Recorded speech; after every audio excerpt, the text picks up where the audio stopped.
Chapter 13. The youth went slowly toward the fire indicated by his departed friend. As he reeled, he bethought him of the welcome his comrades would give him. He had a conviction that he would soon feel in his sore heart the barbed missiles of ridicule. He had no strength to invent a tale. He would be a soft target. He made vague plans to go off into the deeper darkness and hide, but they were all destroyed by the voices of exhaustion and pain from his body. His ailments clamoring forced him to seek the place of food and rest at whatever cost. He swung unsteadily toward the fire. He could see the forms of men throwing black shadows in the red light, and as he went nearer it became known to him in some way that the ground was strewn with sleeping men. Of a sudden he confronted a black and monstrous figure. A rifle barrel caught some glinting beams. "Halt! Halt!" He was dismayed for a moment, but he presently thought that he recognized the nervous voice. As he stood tottering before the rifle barrel, he called out, "Why, hello, Wilson, you here?" The rifle was lowered to a position of caution, and the loud soldier came slowly forward. He peered into the youth's face. "That you, Henry?" "Yes, it's me." "Well, well, old boy," said the other. "By Ginger, I'm glad to see you. I give you up for a goner. I thought you was dead sure enough." There was husky emotion in his voice. The youth found that now he could barely stand upon his feet. There was a sudden sinking of his forces. He thought he must hasten to produce his tale to protect him from the missiles already at the lips of redoubtable comrades. So, staggering before the loud soldier, he began. Yes, I've had an awful time. I've been all over. Way over on the right. Terrible fighting over there. I had an awful time. I got separated from the regiment. Over on the right. I got shot in the head. I never seen such fighting. Awful time. I don't see how I could got separated from the regiment. I got shot too. His friend had stepped forward quickly. What? Got shot? Why didn't you say so first? Poor old boy, we must... Hold on a minute. What am I doing? I'll call Simpson. Another figure at the moment loomed in the gloom. They could see that it was the corporal. "Who you talking to, Wilson?" he demanded. His voice was anger-toned. "Who you talking to? You're the darndest sentinel. Why, hello, Henry, you here? Why, I thought you was dead 4 hours ago." Great Jerusalem, they keep turning up every 10 minutes or so. We thought we'd lost 42 men by a straight count. But if they keep on a-coming this way, we'll get the company back all by morning yet. Where was you? Over on the right. I got separated, began the youth with considerable glibness. But his friend had interrupted hastily. Yes, and he got shot in the head, and he's in a fix, and we must see to him right away. He rested his rifle in the hollow of his left arm, and his right around the youth's shoulder. "Gee, it must hurt like thunder," he said. The youth leaned heavily upon his friend. "Yes, it hurts a good deal," he replied. There was a faltering in his voice. "Oh," said the corporal. He linked his arm in the youth's and drew him forward. "Come on, Henry, I'll take care of you." As they went on together, the loud private called out after them. "Put him to sleep in my blanket, Simpson, and hold on a minute. Here's my canteen. It's full of coffee. Look at his head by the fire and see how it looks. Maybe it's a pretty bad one. When I get relieved in a couple of minutes, I'll be over and see to him." The youth's senses were so deadened that his friend's voice sounded from afar, and he could scarcely feel the pressure of the corporal's arm. He submitted passively to the latter's directing strength. His head was in the old manner, hanging forward upon his breast. His knees wobbled.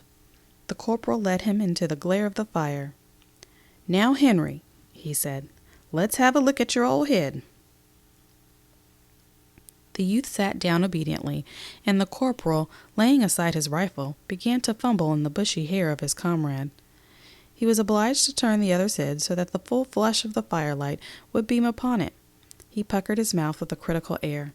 He drew back his lips and whistled through his teeth when his fingers came in contact with the splashed blood and the rare wound. "Ah, here we are," he said. He awkwardly made further investigations. "Just as I thought," he added presently. You've been grazed by a ball. It's raised a queer lump, just as if some feller had lammed you on the head with a club. It stopped the bleeding long time ago. The most about it is that in the morning you'll feel that a number 10 hat wouldn't fit you. And your head'll be all het up and feel as dry as burnt pork. And you may get a lot of other sicknesses too by morning. You can't never tell. Still, I don't much think so. It's just a damn good belt on the head and nothing more. Now you just sit here and don't move while I ride out the relief. Then I'll send Wilson to take care of you. The corporal went away. The youth remained on the ground like a parcel. He stared with a vacant look into the fire. After a time he aroused for some part, and the things about him began to take form. He saw that the ground in the deep shadows was cluttered with men sprawling in every conceivable posture.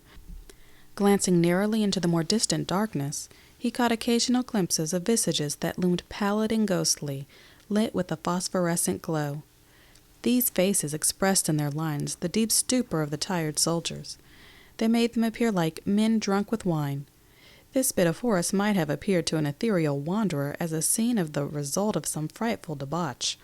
On the other side of the fire the youth observed an officer asleep, seated bolt upright with his back against a tree. There was something perilous in his position. Badgered by dreams, perhaps he swayed with little bounce and starts, like an old toddy-stricken grandfather in a chimney corner. Dust and stains were upon his face. His lower jaw hung down as if lacking strength to assume its normal position. He was the picture of an exhausted soldier after a feast of war. He had evidently gone to sleep with his sword in his arms. These two had slumbered in an embrace, but the weapon had been allowed in time to fall unheeded to the ground. The brass-mounted hilt lay in contact with some parts of the fire. Within the gleam of rose and orange light from the burning sticks were other soldiers, snoring and heaving, or lying death-like in slumber. A few pair of legs were struck forth, rigid and straight. The shoes displayed the mud or dust of marches, and bits of rounded trousers protruding from the blankets showed rents and tears from hurried pitchings through the dense brambles. The fire crackled musically. From it swelled light smoke. Overhead the foliage moved softly. The trees, with their faces turned toward the blaze, were colored shifting hues of silver, often edged with red. Far off to the right, through a window in the forest, could be seen a handful of stars lying like glittering pebbles on the black level of the night. Occasionally, in this low-arched hall, a soldier would arouse and turn his body to a new position, the experience of his sleep having taught him of uneven and unobjectionable places upon the ground under him. Or perhaps he would lift himself to a sitting posture, blink at the fire for an unintelligent moment, throw a swift glance at his prostrate companion, and then cuddle down again with a grunt of sleepy content.